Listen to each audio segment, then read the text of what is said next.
recording now.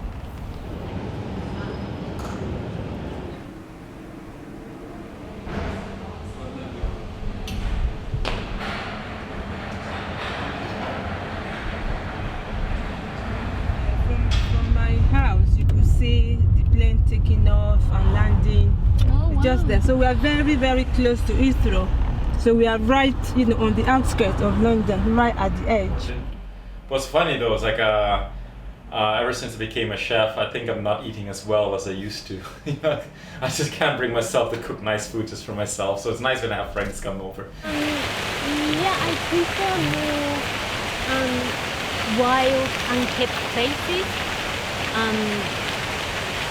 or like some forest where you find little bush that you don't know what's behind. This is the carp. When I went away to university, my grandmother gave me a necklace of a jade carp. And she explained that that's a symbol of a student, especially a university student.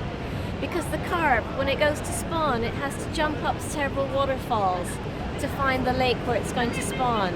So it's the student achieving the exam results that they need. So I wore that fish for 4 years until I graduated.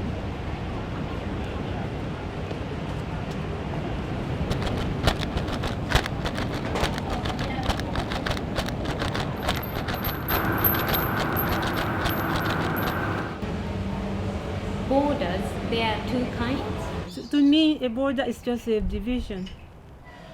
Some borders are natural, with Europe, all the mountain ranges. The Thai borders are pretty much natural as well, mountains and rivers. People. So what most people think at the moment, when you hear the word border, automatically, including me as well, what will come to my mind? The separation of countries. It's a border. Something you need a passport for? Why should you be restricted by your nationality or your ethnicity?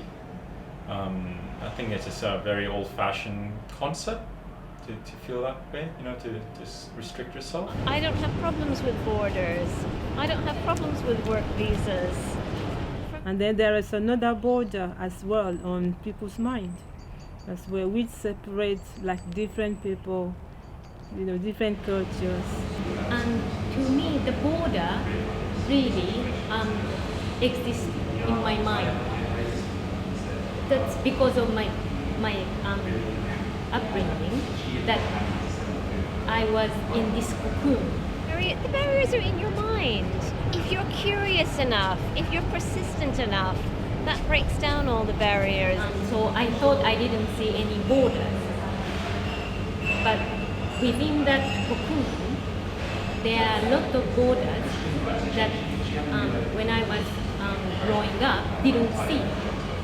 There are even borders which you're told it's there, but you don't even know where it is. Like say between Scotland and England. I'm not even sure where the border is. Like border from between countries, like Nigeria and Ghana. But a lot of borders, Africa, the borders are a joke, It's just, I'm surprised Africans put up with it, because it's they didn't choose it. It's something the colonials chose. So which way you look at it is not very, positive, but that's how it is. Yeah.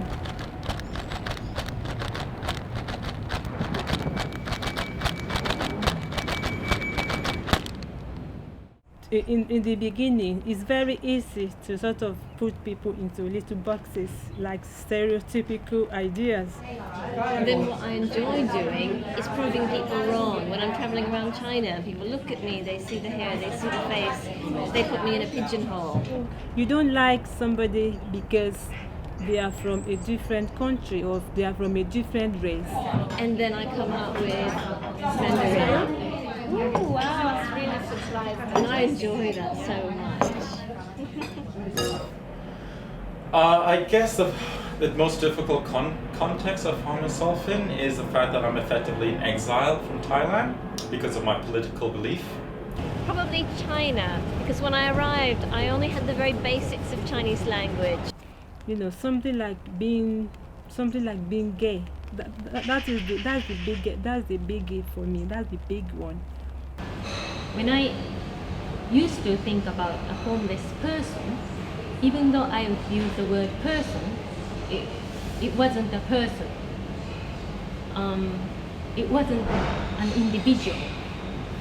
In Thailand, because of the law that you talk about royalty, you go to jail. The very fact there is a law has made me protest against the law like some others, and and I'm saddened that so many Thais are brainwashed into it. I couldn't read, I couldn't write. I felt like a 2-year-old all over again. That's when my mental border shifted, and my preconception got destabilized, and that was a very exciting feeling because I share their perspective. I've been able to overcome most of these stereotypical ideas. But people still hold on to the identity, so So I'm really pleased that actually, my mind doesn't work that way anymore. so yeah, it's kind of funny that I can't really go back to Thailand unless the law changes, So yeah, I'm exiled from my own country. And the success of ordering in a restaurant and actually getting what you thought you ordered instead of something else, that feeling of success is amazing. But I got to know their perspective, and that became very personal to me. It's part of me now. To be a citizen abroad, I think any one of us can be, it all starts here. But I can see how that can break down barriers among people.